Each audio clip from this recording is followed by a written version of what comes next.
Hello everyone, welcome to Study Glimpse. My name is Priyanka Kumawat and today in this video we will be talking about the topic how to study science. Science पढ़ने की क्या approach होनी चाहिए, कैसे हम science को पढ़कर 80 on 80, 100 on 100 अपने डिजायर मार्क्स जो भी तुम्हारा गोल है क्लास 10 में स्कोर करना वो तुम स्कोर कर सको। तो let get start with the topic. जो भी तुम्हारा डिजायर गोल है एक बार सोच लेना है, कमेंट्स में लिख देना ताकि मुझे भी तो पता चले कितने पढ़ने वाले बच्चे दिख रहे हैं स्ट्रेटजी, ठीक है। So let get start with the video and video start करने से पहले तुमसे बस एक प्रॉमिस चाहती हूँ यार कि 10 वीडियो के पीछे अब मत भागना। मुझे ऑलरेडी पता है कि तुम बहुत सारी वीडियोस देखकर इस वीडियो पर तुमने क्लिक कराया और अब जब तुमने इस वीडियो पर क्लिक कर लिया तो please don't waste your time in any other resource और एनी अदर थिंग, क्योंकि यार जो कुछ है ना वो तुम्हारी मेहनत है और वो राइट रिसोर्सेज में इस वीडियो में बता दूंगी, बट एट द एंड मैंने तुम्हें ही करनी है। तुम कितनी भी वीडियोस देख लो तो इट्स गो विद इट कि तुम सिर्फ बैठे बैठे वीडियोस देखना स्ट्रेटजी देखने से बेटर है you will be go with it कि तुम स्टार्ट करो। ये वीडियो खत्म होती है तुम अपना जो स्टार्टिंग है वो स्टार्टिंग तो करो एटलीस्ट। अगर तुम स्टार्टिंग करोगे तो फिर तुम सोच रहे हो जो मार्क्स है वो कैसे आ पाएंगे। स्टार्ट करोगे तो 10 प्रॉब्लम आएगी बीच में, बट जब तक तुम स्टार्टिंग करोगे सिर्फ स्ट्रेटजीज देखते रहोगे तो फिर तुम्हें वो प्रॉब्लम्स भी नहीं पता है ना उनके सॉल्यूशंस पता है और ना तुम अपने डिजायर गोल जो है स्कोर कर पाओगे। तो I will be done request you please start at least start तो करो, ठीक है। तो स्टार्ट करते हैं। फिर साइंस को देखने का एक अलग अलग नजरिया होता है सबका, एक सबकी अलग अलग अप्रोच होनी चाहिए। हर एक बंदा एक तरीके से नहीं पढ़ सकता साइंस को, क्योंकि साइंस इज अ सब्जेक्ट जिसमें जो तीन कैटेगरीज को डिवाइड करूँगी मैं, ठीक है। तुम किस कैटेगरी में आते हो वो कमेंट्स में लिखना एक बार या फिर खुद भी सोच लो, ठीक है। तुम अपने आप को कैटेगरी में रख के देखो, ठीक है। और प्लीज़ यार वो ईमानदारी रखना अपने साथ, ठीक है। फर्स्ट कैटेगरी स्टूडेंट्स वो है जिन्हें साइंस बहुत अच्छी लगती है एंड वो कभी भी साइंस को पढ़ सकते हैं, साइंस उनकी फेवरेट है। ऐसे बहुत सारे बच्चे होंगे साइंस की फेवरेट है, भले फिजिक्स हो, केमिस्ट्री एंड बायोलॉजी हो, उन्हें अच्छा लगता है साइंस पढ़ना। सेकंड कैटेगरी में वो बच्चे आते हैं जिन्हें साइंस मॉडरेट लेवल पर पसंद है कि वो पढ़ लेते हैं, उन्हें समझ आ जाती है, बट एट द एंड जब वो क्वेश्चन प्रैक्टिस करते हैं या जो ट्राई करना चाहते हैं कुछ चीज़ें तो पॉसिबल ही वो नहीं कर पाते हैं, इसलिए उनके मार्क्स हमेशा अटके हुए रह जाते हैं। एंड थर्ड कैटेगरी वाले स्टूडेंट्स हुए उन्हें बस साइंस पीछा छुड़ाना है, वो बस सोच रहे हैं कि 10 तक जैसे तैसे कर मैं साइंस पढ़ लूँ, मार्क्स ले आऊँ अपने 10 में, उसके बाद मैं साइंस की बुक को भी नहीं छूऊंगा। तो तीनों कैटेगरी वाले बच्चे और तीनों कैटेगरी वाले बच्चों के लिए अलग अलग स्ट्रेटजी होगी, हर एक इंसान को एक स्ट्रेटजी में प्रोवाइड नहीं करवा सकती। तो जिन्हें साइंस अच्छी लगती है डेली तुम 1 घंटा साइंस पढ़ो, किसी दिन नहीं पढ़ी तो भी काम चल जाएगा तुम्हारा। जिन्हें मॉडरेट लेवल पर साइंस अच्छी लगती है, क्वेश्चन प्रैक्टिस नहीं हो रहे मॉडरेट लेवल पर कि हाँ एक बार हो जाती है, ऐसा नहीं कि बिल्कुल ही डब्बा बोले, तो आप लोगों के लिए कि डेली आपको 1 घंटा साइंस पढ़नी है, इट्स अ रूल बना लो। एंड फर्स्ट ग्रुप वालों के लिए है कि आपको साइंस पढ़ ली 1 घंटा पढ़ ली, कभी आधा घंटा पढ़ ली और कभी नहीं पढ़ी तो भी काम चल जाएगा। सेकंड कैटेगरी वाले बच्चों के लिए आपको डेली 1 घंटा पढ़नी है। एंड थर्ड कैटेगरी बच्चों के लिए तुम्हारा बिल्कुल डिब्बा खोले तो डेली तुम्हें 2 घंटा साइंस को देना है सीरियसली, ठीक है। अब देखो यार science is a conceptual subject और इट इज लाइक बहुत सारे होते हैं साइंस से रटा के काम चला लेंगे, बट अब जिस तरीके से तुम्हारे पेपर आ रहे हैं, if you are CBSE student, जिस तरीके से तुम्हारे पेपर आ रहे हैं ना, तुम्हें ऑफकोर्स पता ही होगा कॉम्पिटेंस लेवल यहाँ पर बढ़ गया। ये सेट रियलिटी है सीबीएसई की कि तुम्हारा जो एनसीईआरटी बुक है वो इस लेवल की है, तुम्हारा सीबीएसई का पेपर इस लेवल का आता है, तो बच्चा प्रिपेयर कैसे करे। तो वो एनसीईआरटी तुमने दी उसको पढ़ने के लिए तो उसमें से तो कुछ क्वेश्चन आ ही नहीं रहे, उसके लेवल अप में क्वेश्चन आ रहे, लाइक उसके और तुमसे मतलब जैसे एनसीईआरटी तो उसके बार बार से तुम्हें बाउंड्री से क्वेश्चन पूछेंगे but exact at the point नहीं पूछेंगे। और कॉम्पिटेंसी वाले क्वेश्चन उसको नाम दे दिया बस, और उस चीज़ के लिए तुम्हें पहले से प्रिपेयर होना पड़ेगा, क्योंकि अगर तुम्हें पता है कॉम्पिटेंसी लेवल वाले क्वेश्चन आ रहे हैं बट फिर भी तुम उस चीज़ को इग्नोर करो, नेगलेक्ट करो और तुम उसी ढर्रे में पढ़ते रहो कि मैं तो चीज़ों को याद कर लेता, मेरा काम हो जाएगा, तो भाई नहीं होने वाला है तुम्हारा काम। तो इस चीज़ पर प्लीज़ फोकस करना, ठीक है। तो आई थिंक तुम्हें मेरी बात समझ में आ गई होगी। अब देखो यार तो तुम्हें साइंस को कंसेप्चुअली भी पढ़ना, मतलब चीज़ें को समझनी होती है, कुछ याद भी करनी होती है, सब समझना नहीं होता है। जैसे बायोलॉजी थ्योरेटिकल है तो उसमें तुम्हें कुछ चीज़ें याद भी करनी पड़ेगी, रिएक्शंस एट तुम समझ लो पर उनको तुम्हें दिमाग में रखना पड़ेगा कि Fe2SO4 प्लस वो जो है तुम्हें याद करना पड़ेगा H2 प्लस, तुम्हें याद ही करना पड़ेगा ना आई थिंक। सो बस ये चीज़ ध्यान रखना, ठीक है। ऐसा तो नहीं सब मैथ्स से पढ़कर चले गए, फॉर्मुला लिख लिया और कर लेंगे प्रैक्टिस क्वेश्चंस, और ऐसा भी नहीं है कि सोशल से रट के चलेगा, एक बार समझा हुआ नहीं हो तो भी काम चलेगा। इट्स साइंस में समझना भी पड़ेगा चीज़ों को and you have to be learn. जब तक तुम्हें पता नहीं होगा व्हाट इज H2 और व्हाट इज O, तो H2 कहाँ से आया तुम्हें जिंदगी में पता नहीं होगा, फिर क्या H कहाँ से आया O कहाँ से आया, फिर वो मिलकर H2 बना, तो क्या तुम्हें पता है H मतलब क्या होता है, हाइड्रोजन, O मतलब ऑक्सीजन, उन दोनों के मिलने से वाटर बनता है। तो ये चीज़ तुम्हें ऑलरेडी पता है, बट मैं तुम्हें एग्जाम्पल देंगे, ठीक है। तो the side relative of CBSE को तुमने माननी पड़ेगा। अब बात करते हैं बेस्ट रिसोर्सेज के बारे में, ये रिसोर्सेज अच्छा होना बहुत जरूरी है। कोई ऐसे ही तुम रिसोर्सेज ले लो, तुमने 10 तरीके के रिसोर्सेज लगे रखे हुए, 10 बुक इकट्ठा कर ली। मैंने अपनी क्लास 9 में करा था, 10th में मैंने गलती नहीं करी, बट 9 में मैं इसकी आर डी शर्मा खरीद रखी है, मैंने आर अग्रवाल खरीद रखी है, मैंने अपने एग्जाम में खरीद रखी है, और जो एग्जाम्पलर होती है ना एनसीईआरटी एग्जाम्पलर वो पढ़ी मेरे पास। एट द एंड मुझे पढ़ना एनसीईआरटी से ही पढ़ा और थोड़ा बाहर के लिए मैं थोड़ा एग्जाम इंडिया में जा पाई, आई बस समझना। तो ये चीज़ तुम्हें फोकस करना है, ठीक है, कि ढेरों चीज़ें खरीदने से बेटर कि तुम ऐसे रिसोर्सेज फॉलो करो जो रियली में यूजफुल हो। तो स्टार्ट करते हैं वीडियो के वेरी फर्स्ट पॉइंट से, which is that how to tackle with a chapter. सबसे पहले हम बायोलॉजी के ऊपर बात करते हैं। बायोलॉजी में you will be go for, अगर तुमने कोई पेड बैच ले रखा है like PW and next toppers का, तो तुम लोग प्लीज उनके लेक्चर्स फॉलो करो, that will be enough for you. But अगर तुमने कोई लेक्चर नहीं ले रखा है, कोई पेड लेक्चर नहीं हो, तुम ऑनलाइन पढ़ो, ऑफलाइन पढ़ो, तो जो तुम्हें टीचर पढ़ा रहा है उनकी नोट्स को तुम्हें फॉलो करना है। बट अगर तुम सेल्फ पढ़ना चाहते हो, यूट्यूब से पढ़ना चाहते हो, तो मैं तुम्हें बताती हूँ कि तुम यूट्यूब के जो वन शॉट्स है समृद्धि मैम के और तुम्हारे प्रशांत या के, दैट आर द मैं इन्होंने पढ़ी साइंस, तो that will be the enough. तो तुम ऐसे टीचर को फॉलो करना है जिन्होंने कॉन्सेप्चुअली अच्छे से तुम्हें चीज़ें समझाई हो, बस ऐसे टीचर को पकड़ो एंड फॉलो करो। मैं गारंटी ले रही हूँ वन शॉट देखो, मतलब तुम्हारा टारगेट होते हैं 1 वीक 1 चैप्टर कंप्लीट साइंस, एक वीक में एक चैप्टर साइंस कंप्लीट आराम से। एक महीने में 4 वीक्स होते हैं, तुम्हारे पास साइंस के 14 चैप्टर्स है, 13 चैप्टर्स, ठीक है। एक वीक में 4 मतलब 8 और 9 10 11 12 13, मतलब 3-4 महीने में तुम्हारा सिलेबस कंप्लीट हो जाएगा। तुम्हारा मोटा होना चाहिए एक वीक एक चैप्टर, बात खत्म, ठीक है। मेरा गला थोड़ा बैठा हुआ है, ठीक है। तो तुमने बायोलॉजी ली, तुमने यहाँ पर लिया अपना chapter life processes example, first week लिया मंडे ट्यूसडे वेडनेसडे थर्सडे, 4 दिन तुमने उस वन शॉट लाइक बिग है, मतलब देखो समझ में का लेक्चर 4-5 घंटे का। सबसे पहले न्यूट्रिशन पकड़ा, न्यूट्रिशन के नोट्स बनाए, मैंने जो समझा उसको समझा और उन नोट्स को लर्न करा। सबसे पहले लेट्स सपोज मैंने लेक्चर निकाला, लेक्चर लगाया, मैंने 1-1.5 घंटे में जितने में भी उन्होंने न्यूट्रिशन समझाया उसको अच्छे से समझ लिया। रेगुलरली मैं साथ नोट्स बनाती थी, कुछ बच्चे तो बातें बना लिया। देन उसके बाद एनसीईआरटी रीडिंग करी, वही तक जहाँ तक उन्होंने बढ़ाया, कोई एनसीईआरटी में प्रॉब्लम वो समझा मैंने, कुछ उसमें इंटेक्स क्वेश्चन है तो वो तुमने कंप्लीट करे। एंड 4 स्टेप जो करनी है, ये जो पढ़ा तुम उसको याद करके रख लेना है। 4 दिन तक तुमने काम करा, मैक्सिमम 4 दिन में हर एक चैप्टर का वन शॉट कंप्लीट हो जाना चाहिए। लाइफ प्रोसेस सबसे बड़ा, बाकी सारे चैप्टर्स छोटे ही होंगे, ठीक है। जैसे रिप्रोडक्शन वाला चैप्टर है बट 4 दिन दिन ऑलमोस्ट कंप्लीट है, ठीक है।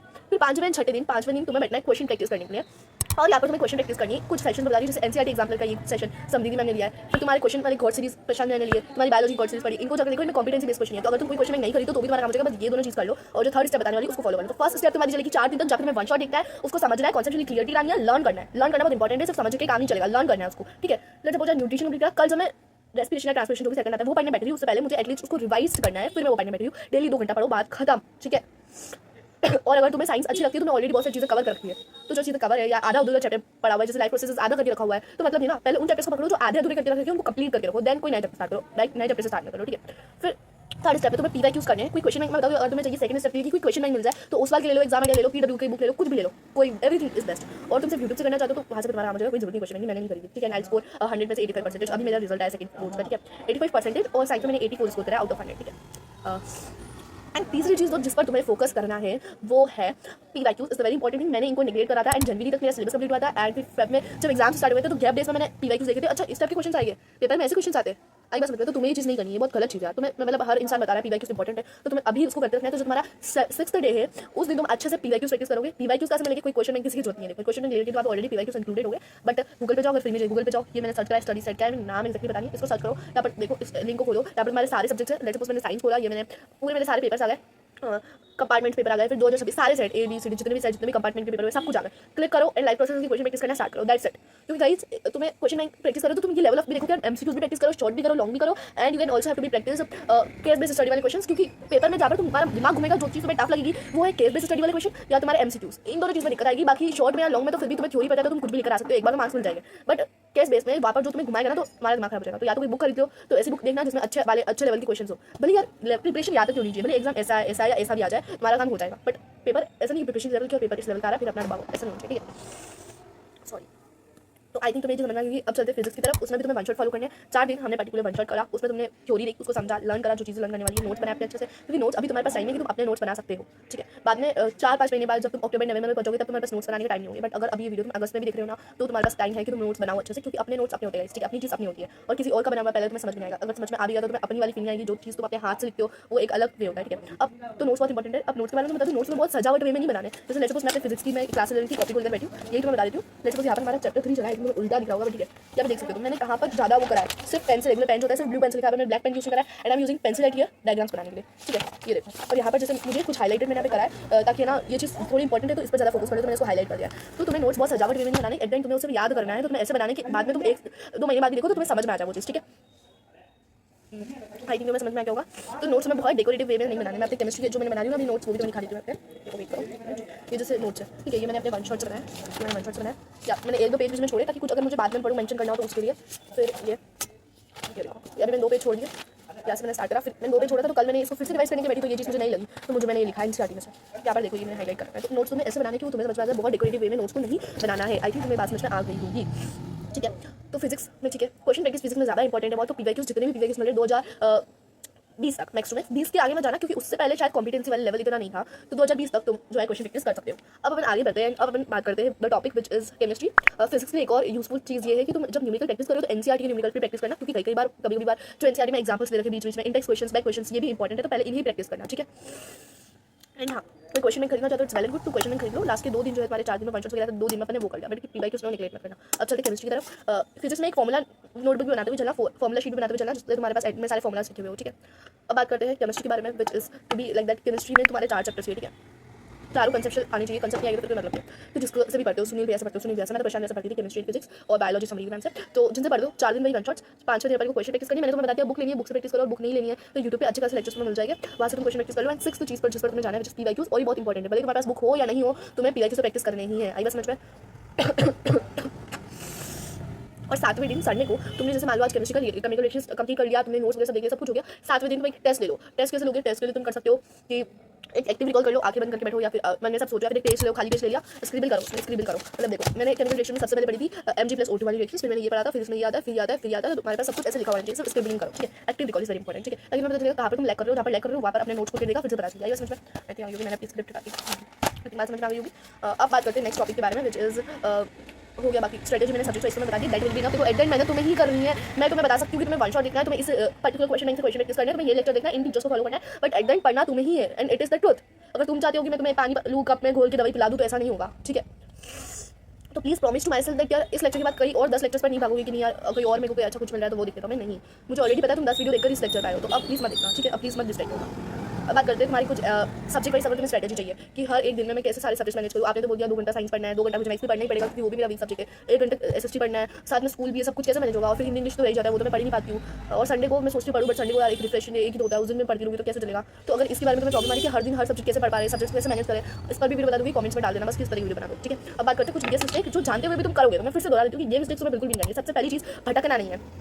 मैं पता मेरे साथ ऐसा बहुत होता था, मतलब मैं केमिस्ट्री का लेक्चर देखने बैठी, मैंने केमिकल रिएक्शन से निकाला प्रशांत भैया से, और at the point of time मुझे कुछ समझ में नहीं आया, मैंने वो लेक्चर बंद कर दिया और मैं दूसरे टीचर ढूंढ रही हूँ, किसी और टीचर को पकड़ के बैठी हूँ, उनसे समझ रही हूँ और मुझे पता है उनसे समझ नहीं आने वाला। अगले दिन या फिर थोड़ी टाइम बाद मैं सोचूंगी मुझे समझ में नहीं आ रहा है, प्रशांत का लेक्चर ही देख लेती हूँ, वही अच्छे से बताएंगे, एंड फिर मेरे को घूम फिर के वापस उसी साइकिल में वहीं पर आके बैठना पड़ता है। तो अगर तुम्हारे पास भी ये चीज़ होती है ना कि तुम्हें पता है दुनिया में कि ये चीज़ मेरे लिए बेस्ट है, मुझे यही फॉलो करना है, ये लेक्चर फॉलो करना है, बट फिर भी तुम 10 बार उस चीज़ को ट्रायल करोगे, तो प्लीज़ ये चीज़ मत करना। एनसीईआरटी को निगलेक्ट मत करना, बहुत इंपॉर्टेंट है। Index questions, back questions, diagrams, specially in biology, जो भी तुम्हारे डायग्राम है उनकी उनसे बेस्ड भी क्वेश्चंस आ जाते हैं। मेंशनली डायग्राम लगा दे दिया, उससे क्वेश्चन पूछ लिया, इसके लिए प्रशांत ने ये सेशन ऑलरेडी बना रखा है, तो जाकर इसको फॉलो करो, ठीक है। अपने टीचर्स बार बार चेंज मत करो प्लीज, रिक्वेस्ट। नोट्स मैंने बता दिया है, लर्निंग इंपॉर्टेंट है, सिर्फ तुम लेक्चर देखते रहोगे, लेक्चर देखते रहो, इसलिए मैं लर्निंग बार बार मेंशन करूँ कि 4 दिन तक लेक्चर्स भी देखो बट साथ में लर्न भी करो। जो आज नोट्स बनाया उसी को आज कैसे लर्न करके रखा, क्योंकि फिर तुम सोचो यार पहले वीडियो देख लेते हो पूरी, फिर मैं बाद में लर्न करने बैठूंगी, वो चीज़ कभी होती नहीं है। फिर तुम जब लर्न करने बैठोगे 2-3 दिन बाद लेक्चर कंप्लीट करके, या तो तुम्हें कॉन्सेप्ट भूल जाओगे, फिर तुम्हें वापस लेक्चर देंगे और वही चलता रहेगा। इसलिए लर्निंग साथ के साथ करो, ठीक है। नोट्स डेकोरेटेड बनाना, क्वेश्चन प्रैक्टिस स्किप नहीं करनी। बहुत सारे बच्चे सिर्फ लेक्चर से देते रहते हैं और क्वेश्चन प्रैक्टिस नहीं करते, तो प्लीज ये चीज़ मत करना। पीवाईक्यूज बहुत इंपॉर्टेंट है, तो उसको भी निगलेक्ट मत करना। ये सारी चीज़ें ऐसी है like PYQs, question practice, notes, ये सब करके तो बार बार करते हो, तो मैंने इन सब चीज़ों को फिर से दोहरा दिया है। I think that will be set. अगर तुम्हें चाहिए कि मैं पूरा ना वो दूँ कि इस वीक में तुम्हें ये चैप्टर पढ़ना है, फिर अगले वीक में तुम्हें ये पढ़ना है, फिर अगले वीक में तुम्हें पढ़ना है। अगर ऐसे 10 बच्चे भी मुझे बोलेंगे ना, 10 नहीं 5 बच्चे बोलेंगे ना कि हमें टारगेट्स दो डेली के डेली, कि मैथ्स में पढ़ना है, साइंस में पढ़ना है, एसएसटी में पढ़ना है, तो मैं तुम्हें टारगेट्स भी लगा दूँगी कम्युनिटी पोस्ट पर यूट्यूब की। तुम बस कमेंट्स में लिख देना, और किसी और टॉपिक पर वीडियो चाहिए तो वो भी कमेंट्स में लिख देना। बाकी दैट विल बी सेट। जो भी बताना था मैंने बता दिया। एट द एंड स्टडी तुम्हें करनी है, ये चीज़ का ध्यान रखना और किसी वीडियो की तरफ मत भागना। तब तक take care, bye bye. Already video इतनी बड़ी हो चुकी है, सो बाय।